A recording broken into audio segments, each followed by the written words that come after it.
여러분 안녕하세요. 오늘 함께 볼 작품은 2023학년도 수능특강 문학에 실려있는 개념학습 부분 현대소설 메밀꽃 필 무렵입니다. 여러분들은 메밀꽃 필 무렵을 내신에서 한 번쯤은 겪어봤을 수 있기 때문에 이게 익숙하게 느껴질 수 있는데요.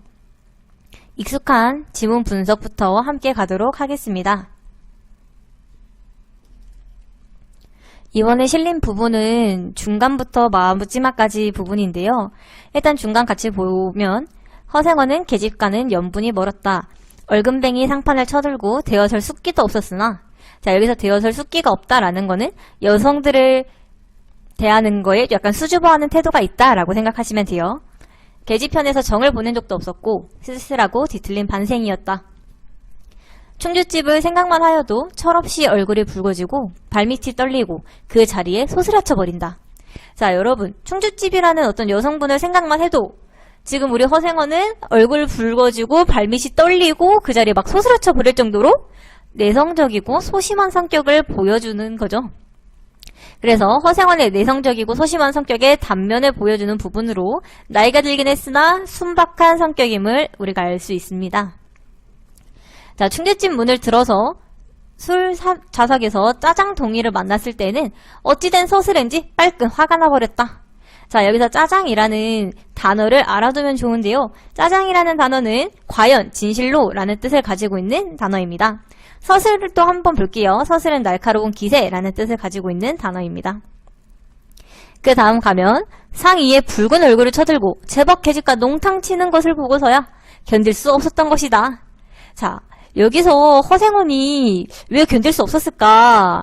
저는 생각을 해봤는데 본인은 여자랑 못 노는데 동이는 잘 놀고 있는 게 약간 배 아프지 않았을까? 이런 생각이 들더라고요. 녀석이 제법 난질꾼인데 꼴사납다. 머리에 피도 안 마른 녀석이 낮부터 술 처먹고 계집과 농탕이야. 장돌뱅이 망신만 시키고 돌아다니는구나.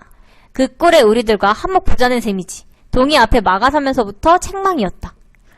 걱정급 팔자요 하는 듯이 빤히 쳐다보는 상기된 눈망울에 부딪힐 때 결김에 따기를 하나 갈겨지지 않고는 배길 수 없었다. 동이도 화를 쓰고 팩하게 일어서기나 하였으나 허생원은 조금도 동색하는 법 없이 마음 먹은 대로는 다 짓거렸다. 어디서 주워먹은 손머슴인지는 모르겠으나 내게도 아비 어미가 있겠지. 그 사람 꼴 보면 마음 좋겠다. 장사는 탐탁하게 해야 되지. 계집이 다 뭐야? 나가거라. 냉큼 꼴 치워. 자, 지금 허생원은 처음 보는 동이한테 여자랑 놀고 있다는 이유만으로 여기서 당장 나가라 하면서 막 뺨을 때렸어요.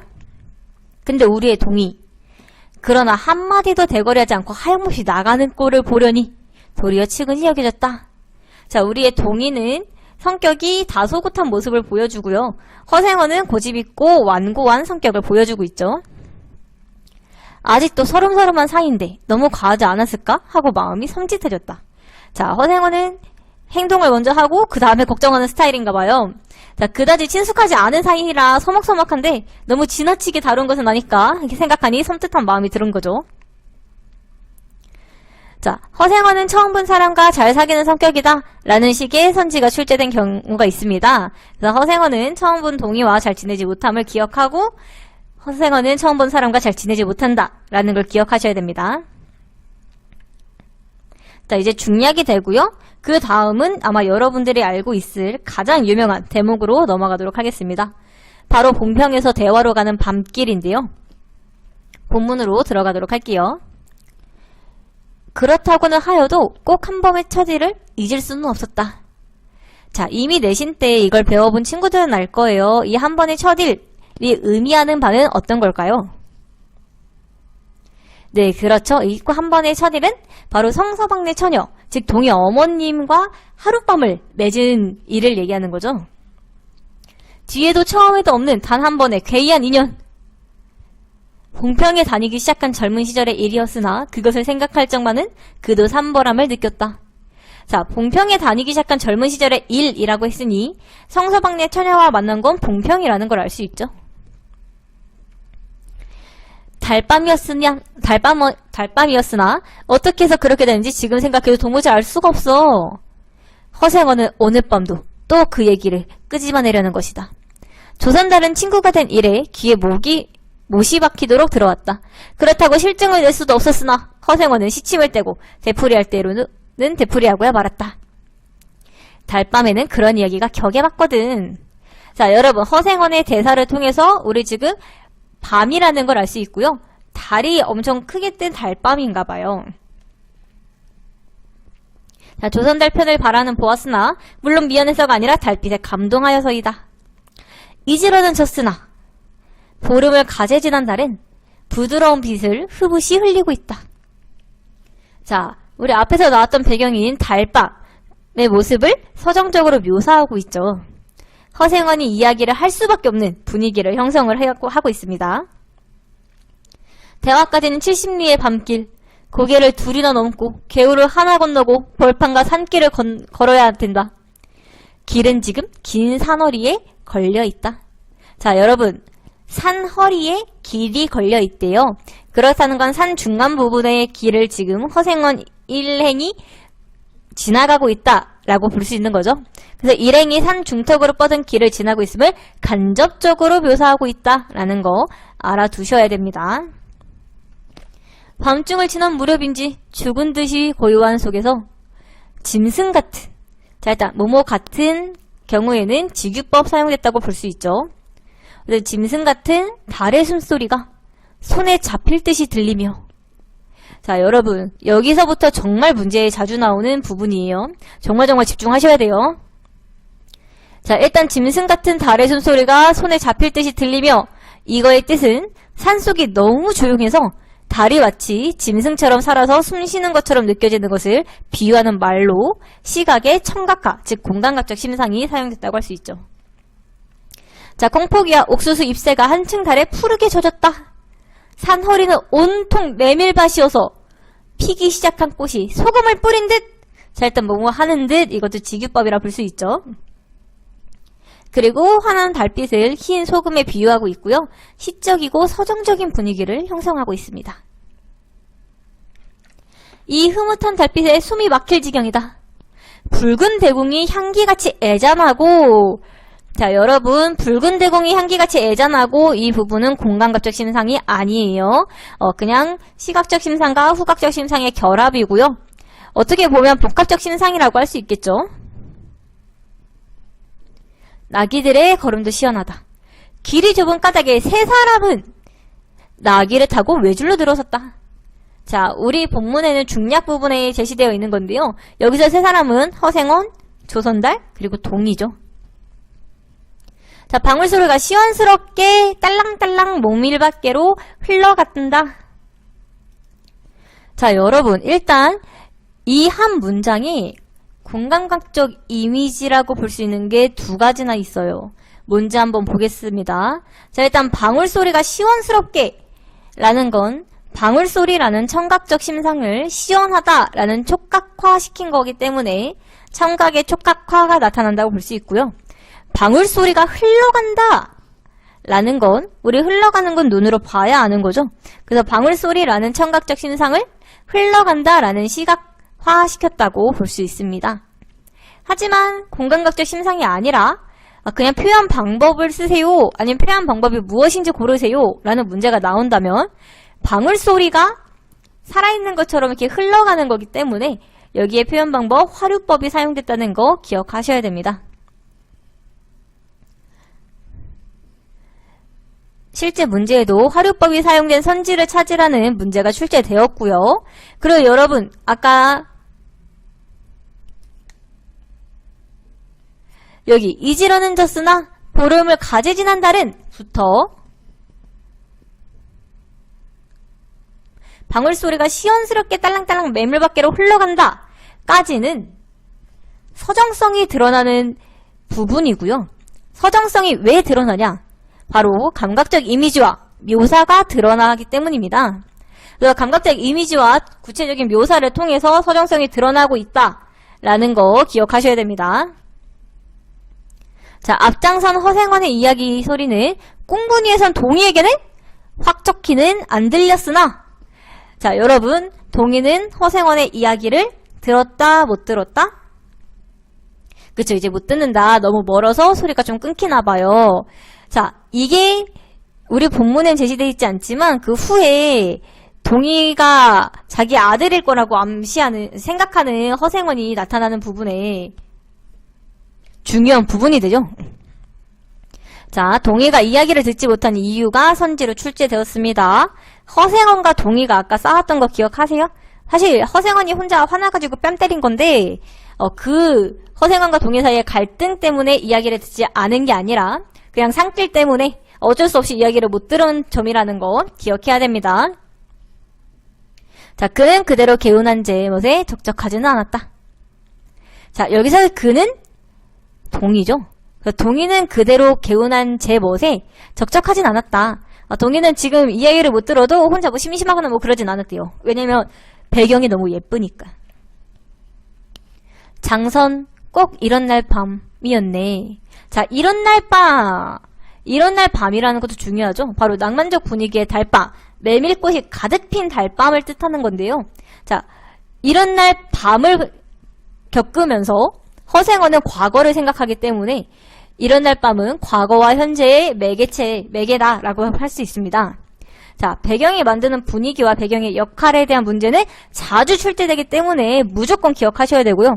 자, 배경은 일단 메밀꽃이 가득 핀 달밤이고요. 이거의 효과는 낭만적이고 서정적인 분위기를 형성하고 과거를 회상하게 하는 매개체라는 걸 무조건 기억하셔야 됩니다. 자, 객주집 토방이란 무더워서 잠이 들어야지. 밤중은 돼서 혼자 일어나 개울가에 목욕하러 나갔지. 봉평은 지금이나 그제나 마찬가지나 보이는 곳마다 메밀밭이어서 개울가가 어디 없이 하얀 곳이야. 메밀밭에 벗어도 좋을 것을 달이 너무도 밝은 까닭에, 자, 이유가 나와 있죠. 달이 너무 밝아서 옷을 벗으러 물방앗간으로 들어가지 않았나. 자, 이유가 있고 결과가 있기 때문에 이건 사건 전개의 필연성이라고 합니다. 우연성이 절대 아니에요. 사건 전개의 필연성, 달밤이 허생원과 성시처녀, 즉 성서방네 처녀죠,가 만나는 계기가 됩니다. 이상한 일도 많지. 거기서 난데없는 성서방네 처녀와 마주쳤단 말이네. 자, 성서방네 처녀, 이후에 동의 어머니로 예상되는 인물이지만 우리 본문에는 제시되어 있지 않아요. 자, 이제 새로운 사건이 뭔가 나타날 것 같아요. 왜 갑자기 성서방네 처녀를 마주치냔 말이에요. 심지어 이 처녀는 봉평서야 제일간의 일색이었지. 자, 허생원은 과거의 추억을 잊지 못하는 인물이라는 거 기억하셔야 되고요. 자, 팔자에 있었나 보지. 이거는 이제 조선달이 장단을 맞춰주는 대사인 거죠. 그래서 판소리의 취임새 역할과 유사하고요. 늘 듣는 이야기를 마다하지 않고 맞장구까지 쳐주며 들어주는 조선달의 성격을 간접 제시하고 있다라고 볼 수 있습니다. 아무렴 하고 응답하면서 말머리를 아끼는 듯이 한참이나 담배를 빨 뿐이었다. 자, 구수한 자줏빛 연기. 자, 이것도 공간극적 이미지가 나타나죠. 시각의 후각화예요. 밤기운 속에 흘러서는 녹았다. 날 기다린 것은 아니었으나 그렇다고 달리 기다린 논팽이가 있는 것도 아니었네. 처녀는 울고 있단 말이야. 짐작은 되고 있었으나 성서방네는 한창 어려워서 들분할 판일 때였지. 한 집안일이니 딸에겐들 걱정이 없을 리 있겠나. 좋은 데만 있으면 시집도 보내련만 시집은 죽어도 싫다지. 그러나 처녀란 울때같이 정을 끄는 때가 있을까. 처음에는 놀랍기도 한 눈치였으나 걱정 있을 때는 누그러지기도 쉬운 듯해서 이럭저럭 이야기가 되었네. 생각하면 무섭고도 기막힌 밤이었어. 자, 여러분 지금 둘이 이렇게 하룻밤을 잔 거예요. 그래서 동의가 태어났죠. 제천임지로 주랭랑을 놓은 건 그 다음날이었나?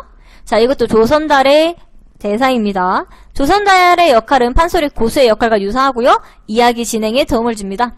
자, 조선달 대사의 역할을 묻는 문제가 출제되었습니다. 상대방이 말하지 않은 부분을 알고 있다는 것을 통해 조선달이 허생원의 이야기를 여러 번 들었음을 추론할 수 있고요. 상대방이 얘기를 이어갈 수 있게 도와주는 역할도 합니다.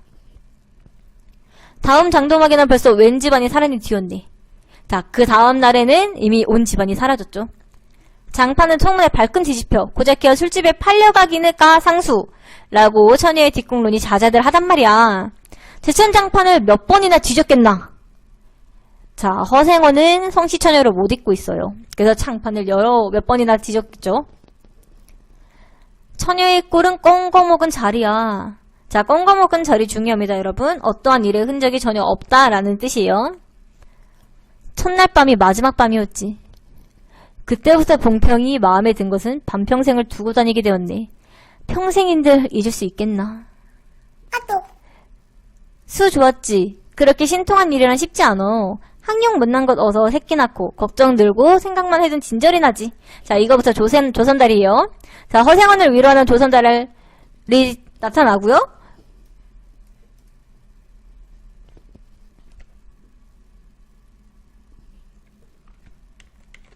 자, 허생원을 가볍게 비판하는 구절이라는 선지가 출제되었지만 이 부분은 비판하는 게 아니라 지금 위로하고 있는 부분이라는 거 기억하셔야 돼요. 그러나 늙어막까지 장돌뱅이로 지내기도 힘드는 노릇 아닌가. 자, 지금 조선달은 장돌뱅이 역할을 끝내고 싶어하는 거죠. 난 가을까지만 하고 이 생이라도 하직하려네. 대화쯤에 조그만 전방이나 하나 버리고 식구들을 부르겠어. 사시사철 뚜벅뚜벅 걷기란 여간이래지. 옛 처녀 하나 만나면 같이나 살까? 자, 허생원은 아직도 성서방네 처녀를 그리워하고 있어요. 난 거꾸로 질 때까지 이 길 걷고 저 달 볼 테야. 자, 아름다운 추억을 떠올리며 떠돌아다니는 허생원이죠. 요랑의 삶을 긍정하고 떠돌이의 삶을 운명으로 받아들입니다. 산길을 벗어나니 큰 길로 튀어지고요. 자, 이제 공간이 이동됐으니 등장인물 배열이 변하게 되죠.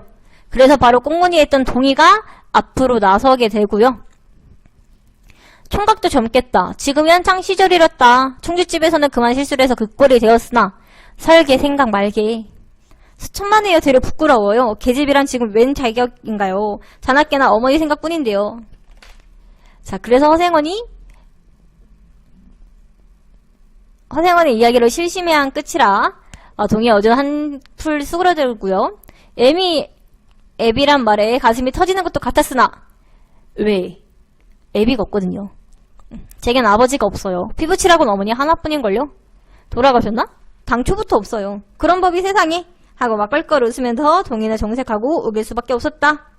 까지가 본문 내용이었습니다. 자, 핵심 정리 한번 볼게요. 갈래는 단편소설, 순수소설의 배경, 여름 달밤이죠.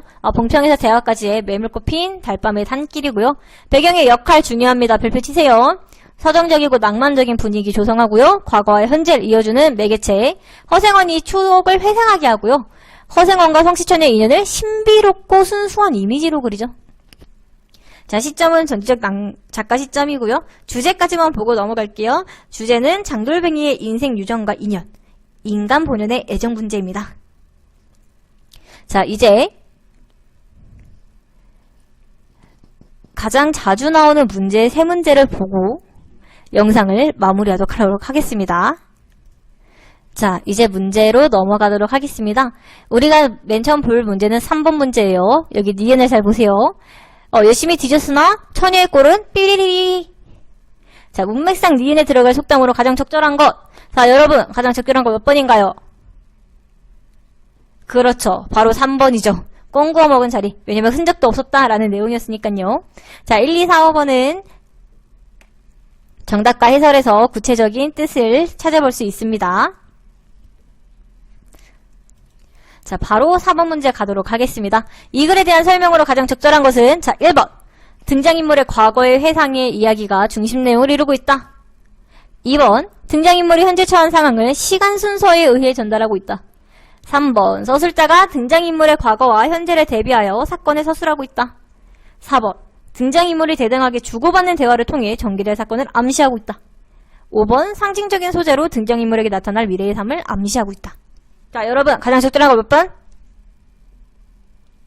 그렇죠. 가장 적절한 거 1번이에요. 자, 등장인물, 특히 허생원의 과거 회상의 이야기, 성시처녀, 즉 성서방네 처녀와 하룻밤을 잔 그 회상의 이야기가 중심 내용을 이루고 있죠. 자, 2번은 현재 처한 상황을 시간 순서에 의해 전달하고 있잖아요.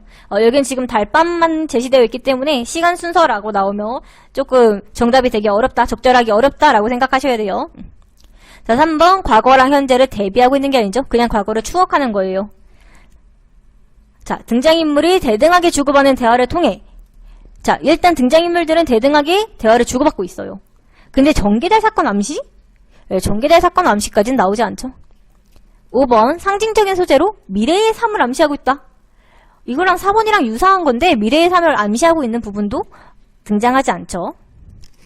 자, 그 다음 6번으로 가도록 하겠습니다. 나의 기능으로 가장 적절한 것은? 자, 나는 뭐냐면 우리가 그렇게 중요하다 했던 이지러는 졌으나 보름을 가지지 않은 달은 부드러운 빛을 흐뭇이 흘리고 있다. 부터 동의에게는 뭐 들리지 않았다. 자, 바로 배경이 구체적으로 묘사된 부분이 나예요. 자, 여러분, 나의 기능으로 가장 적절한 거 몇 번? 그렇죠. 바로 2번이 되죠. 서정적인 배경 묘사로 허생원의 이야기에 낭만적인 분위기를 조성한다. 자, 우리 배경 묘사, 아까 서정적인 배경 묘사는 낭만적 분위기를 조성한다고 했어요. 자, 1번. 몽환적인 분위기를 자아내요. 허생원의 이야기를 신비감을 더한다. 자, 일단 허생원의 이야기에 신비감을 더하지도 않죠. 3번. 자, 시각적 이미지를 통해 허생원 이야기에 생생한 현장감을 전달한다. 허생원 이야기는 과거 이야기이기 때문에 생생한 현장감 전달하기가 좀 어렵죠. 4번. 자연적인 배경을 통해 탈속적 세계를 지향하고 있음을 드러낸다. 자, 우리 허생원은 탈속적 세계에 지향하고 있지 않아요. 5번. 허생원 일행이 산길에 넘어가는 전경을 시각적으로 묘사하여 자, 역동성을 부여한다. 역동성 부여하고 있지 않죠. 때문에 가장 적절한 거 2번으로 가셔야 됩니다. 자, 여러분 오늘 메밀꽃 필 무렵 함께 봤는데요. 지금 봤던 모든 자료들은 나무 아카데미에서 사용할 수 있으니 많이 들려주시기 바랍니다. 그러면 다음에는 더 새롭고 재밌는 문학 작품으로 찾아오도록 할게요. 그럼 안녕.